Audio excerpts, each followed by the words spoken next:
Welcome. This is the podcast of CARE Austria with Andrea Barschdorf-Hager. Welcome to CARE in Action. This is the podcast of CARE Austria. Today we have really a special guest and a special location. It's the first podcast that CARE Austria produces in Bangkok, the capital of Thailand. And my guest today is Jean-pierre Chhang. He is the owner and CEO of Sphere Agency, an advertising agency here in Bangkok. Welcome to the CARE podcast, Jean-pierre. Thank you to invite me in this podcast. It's a first for me, so I'm looking forward to it. It's good to hear that this is your first podcast as the CEO of an advertising agency, because in Europe everybody's very much in podcasting, and it started all with the global pandemic. And as a matter of fact, Jean-pierre, also our cooperation started, I think, 1.5 years before the global pandemic yes. hit, right? Yes, correct. And before we go a little bit more into the details, would you be so kind to introduce yourself a little bit, because you have a very interesting life story somehow. Okay. So I don't know if it's really interesting, but I think that it will be very standard. My dad is Cambodian. And he was children of war, so he was running out from the Cambodian war, which is happening 40 years ago, I think, something like that. And my mom, and so he was running out from Cambodia, and he come to meet my mom in Thailand. So every Cambodian run to Thailand, most of them. And this way he met my mom. And since my dad was having the chance to come to France after, because of the French colonial thing, and so he bring my mom to France, and they start to work together. But since they are immigrants, immigrants at that time don't get that much job or something like that, and they have no education and everything like that. Even my mom doesn't really have education, so they were selling this kind of Asian food, spring rolls on the street, and until one day they can get enough saving and everything to open their own restaurant and everything like that. So technically I didn't have a poor childhood. You were born in France then? I was born in France, yes. I was born in France, in the south of France. But at the moment I was born, my parents was already owning one restaurant. And they were working in the restaurant and everything like that. The only thing is that I didn't what I love about CARE Austria, CARE Vienna, and the help that they make, that maybe we're gonna talk about after, is more helping the children here, the children in Bangkok or the outskirts of Bangkok, to make them have a smile or make them happier. Why I talk about this is really because what I was talking about my childhood is, even if my parents was not poor at that time that I was born, but they are still hard worker, extremely hard worker. So on my side, I also start to work at a very early age. I started to work at the age of 8 or 9, something like that. So you helped in the restaurant. Yes. In the south of France. It's illegal, I know, but yeah. But for family-owned business, that's not uncommon. Yes, it's not uncommon, correct.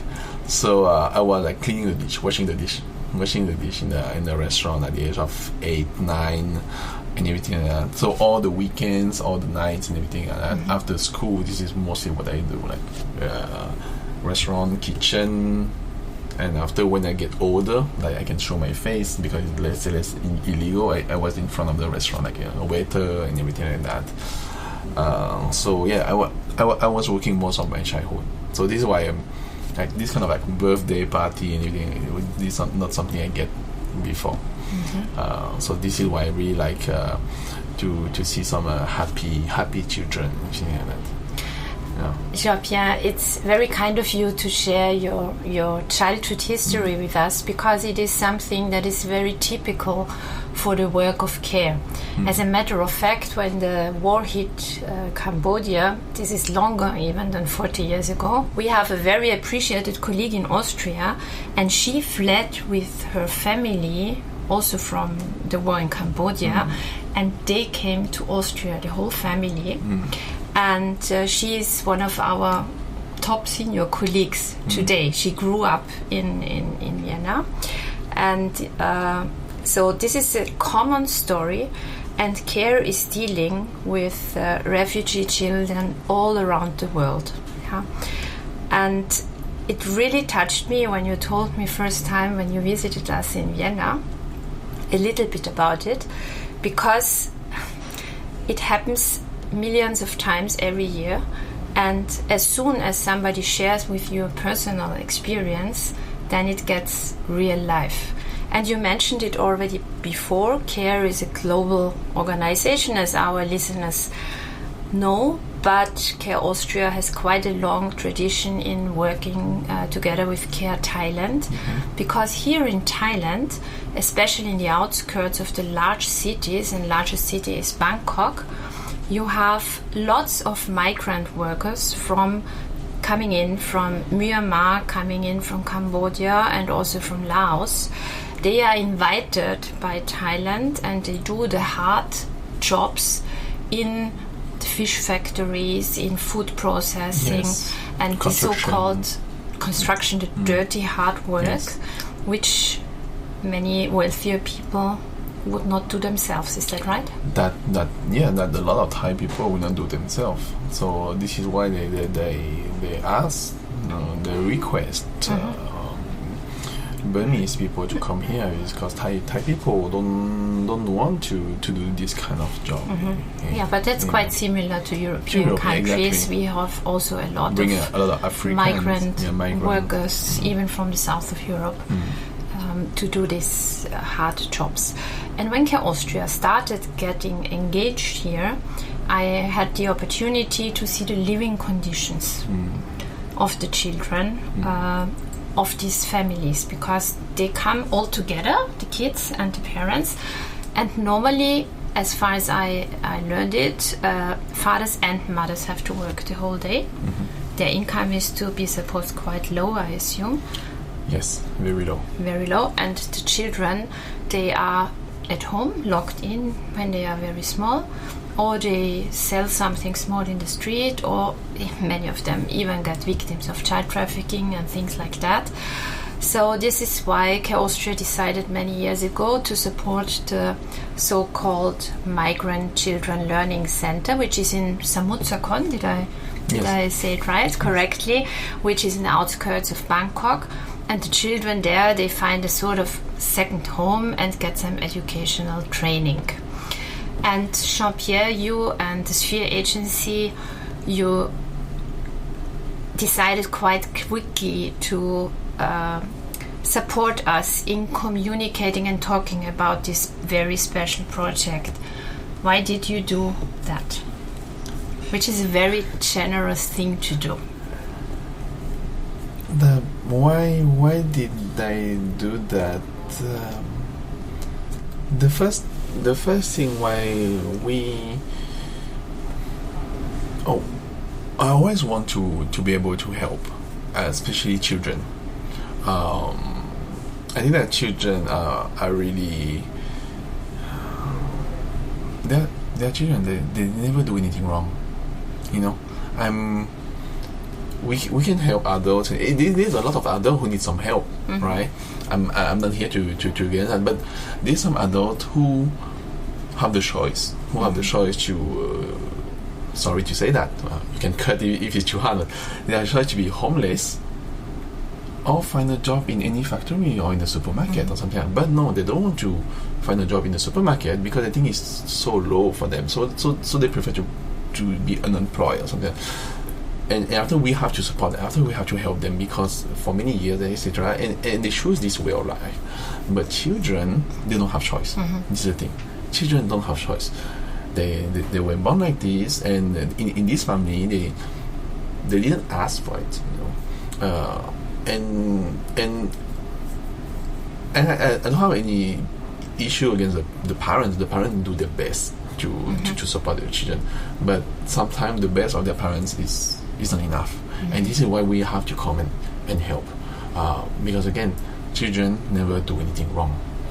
That's very true, and that's also quite a common phenomena around the globe, that many children, millions of them, they don't have any choice, and this is why they are in all our projects around the globe.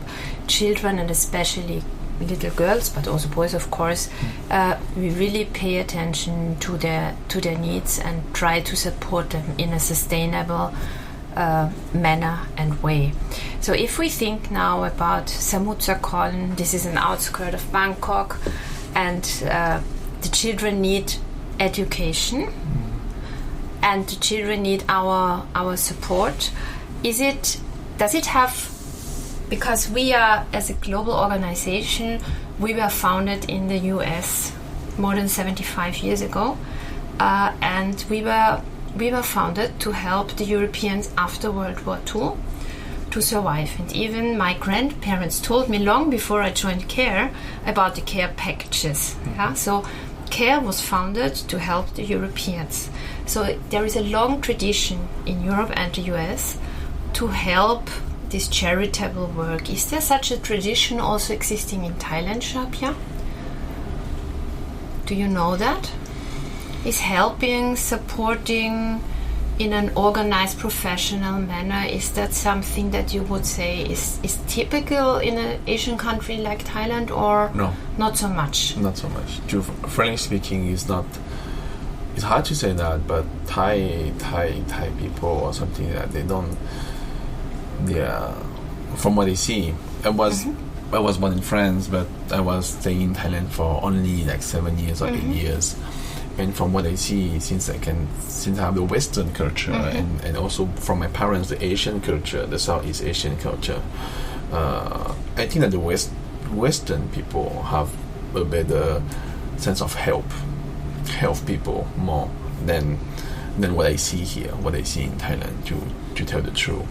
The only way that most of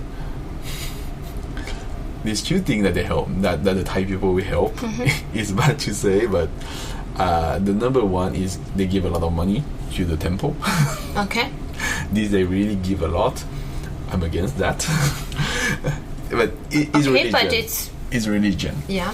To donate out of religious motivation is a reason to donate for many people. But the thing is that if they give that much to the religion, why not they cannot share that amount also for others? Why not share to some organization who help some children and everything like that? On the Asian culture, why most of the time they donate a lot of money, and really a lot, sometimes it's done by millions of dollars to the religion, is because when they give, they will pray and ask back money. So they give $1 million, for example, and they pray, please make me richer. But okay, I don't have anything against that. At the end, it's their money. They can do whatever they want with it. Absolutely. But I don't ask $1 million to the organization, but why not at least 10% of what you give to the religion? Why not you can give 10% to organization like CARE to help people? You can help the monk. It's fine, but you can. There's also a lot of other people that you can help. So this is the main thing in Southeast Asia, is that people they donate money a lot, but not to help children, for example. So this is not an existing tradition. Let's put it like that. Yes, it's not. In fact, even my dad, he donated a lot, but he asked for money. He asked for money back when he donated money to the temple. Okay. And the second thing after is like the people who donate will be mostly like after corporates. Corporates donate a lot also, but it's mostly to tell you the truth, because as an advertising agency, I work with a lot of corporates. Their CSR activity and everything is mostly marketing.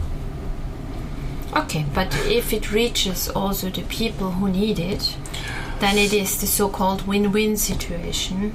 That they market what they are doing. In Europe, we have the saying, doing good and talking about it. Yes, if you do more good than talking about it, I'm fine with it.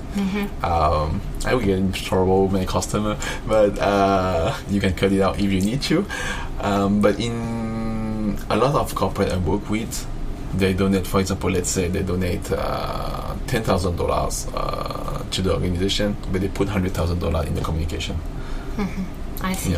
So they communicate more than what they donate. And they spend more money on the communication. Like, I give $10,000, but they input $100,000 on the communication to show that I give $10,000. So it's totally. If it's reverse, I will not say anything about it. I understand that when the corporate donates something, they need to communicate, hey, I make a good action. I understand that.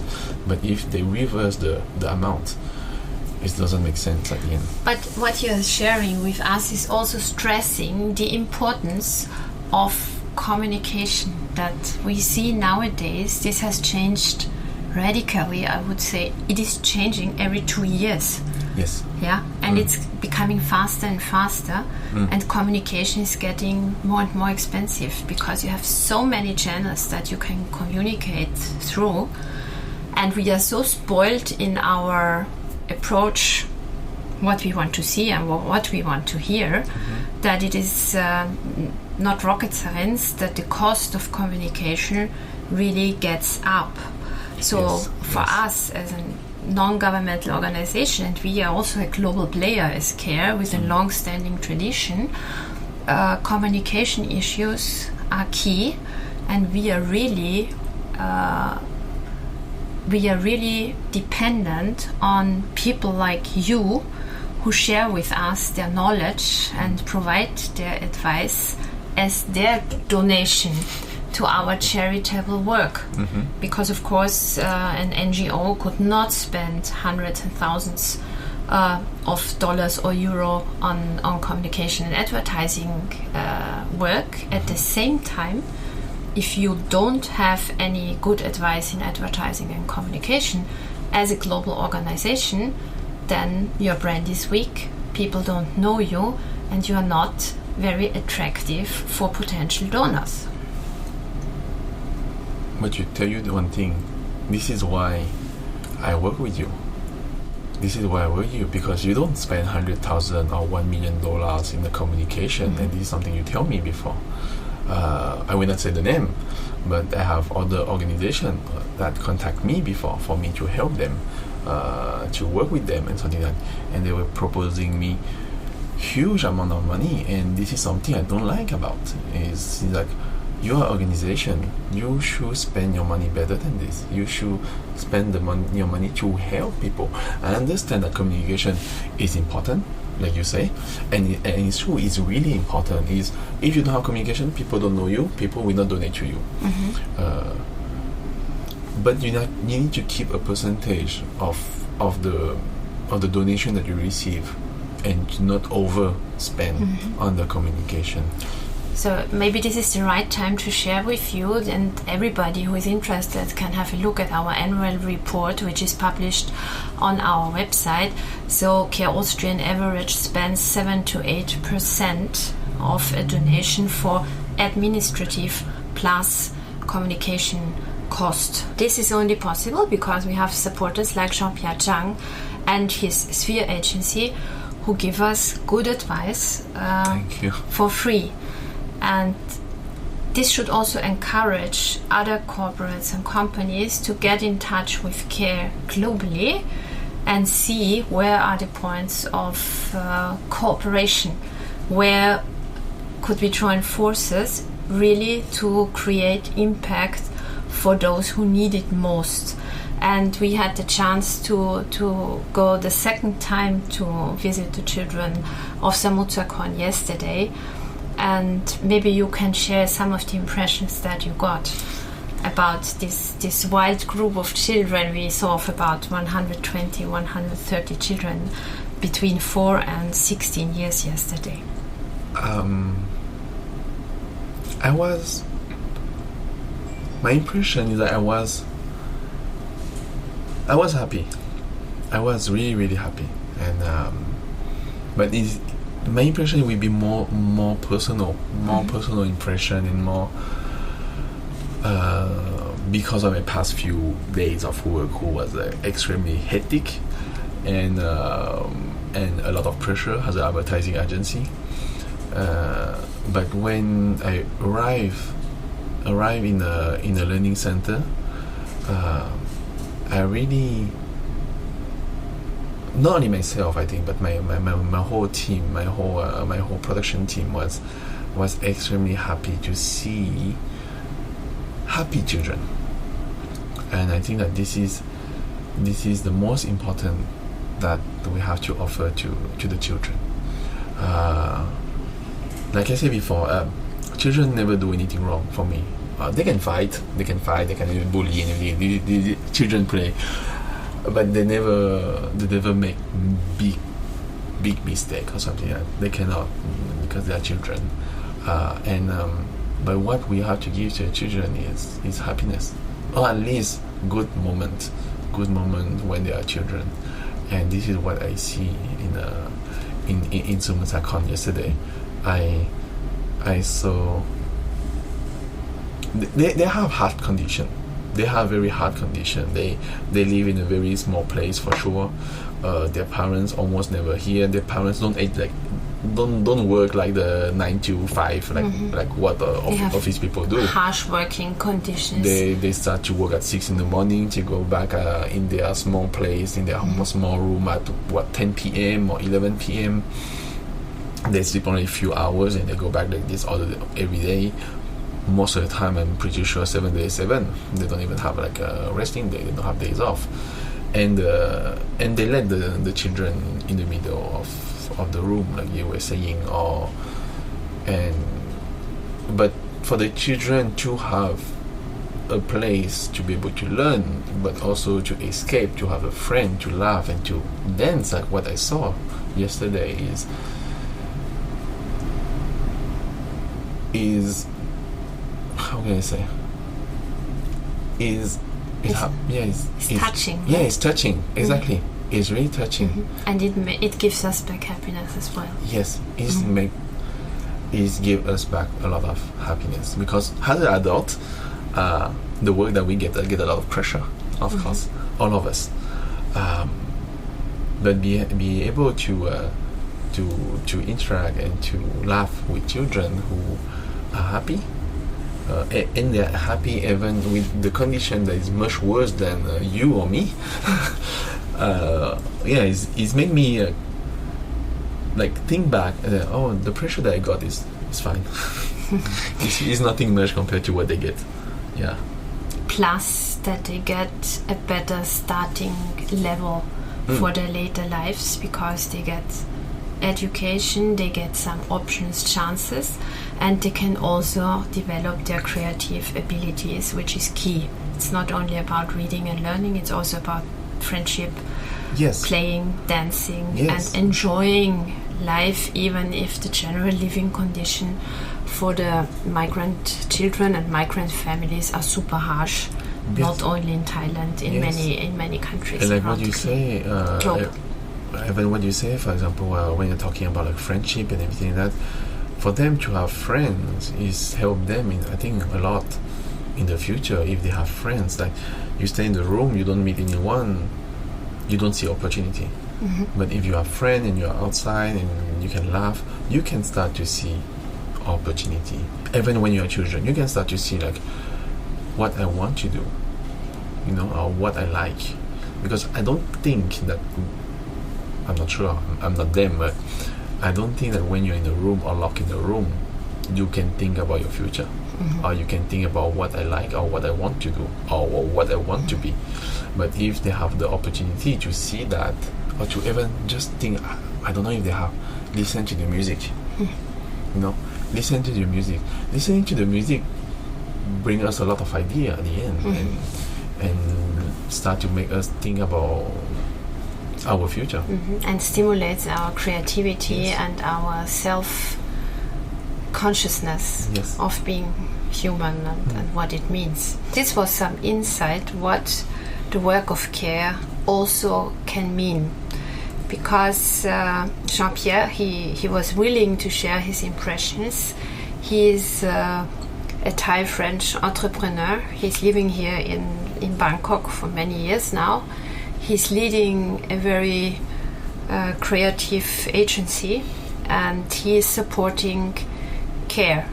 And what I learned from him is that he is one of the people around the globe who are happy to help and happy to support large organizations like CARE if time is available for that. So CARE is very thankful for all the support you provided. CARE is also really enjoying the debating and the advice that you provide to us, and we hope that you will stay part of our global network also in the future, Jean-Pierre. Oh, I hope so too. All the best for your work. Thank you. And thanks for being our guest today, CARE Austria from Bangkok. This was our podcast, CARE in Action. And thanks a lot for hosting us today here in Bangkok. Thank you so much, Andrea. And yes, I would love to continue to support on the way I can CARE. Like I say, there's a lot of I got a lot of demand from other organizations also, but I never partner with them because I don't like the way they manage the money. I don't like the way they manage the donation. But it's something I see with CARE Austria and CARE Vienna, that you guys manage the donation with very high transparency. That's very true. And that is the most important for me, because my team and myself, as an advertising agency, we're extremely busy, but we always try to find time to do CSR the way we can. Most of the time, since we're animal lovers here, we do a lot of donation for the elephant, because during the pandemic, elephants don't have food anymore, so we have to buy them a lot of bananas. So we support them a lot like this, but because they're animals also, never wrong. Never. Animals, children, this kind of category for me is a category that we're always happy to help. And like I said, just to come back, CARE Austria, CARE Vienna is high transparency, and this is why we are always, I will be, and Sphere Agency will be always happy to support you if you have anything that you want us to support. It can be in Thailand or other countries, it's fine, it doesn't change much for us. Thank you. This is really highly appreciated. Thank you. Thank you. Thanks for listening. This was CARE in Action, the podcast of CARE Austria with Andrea Barschdorf-Hager. For further information, go to care.at.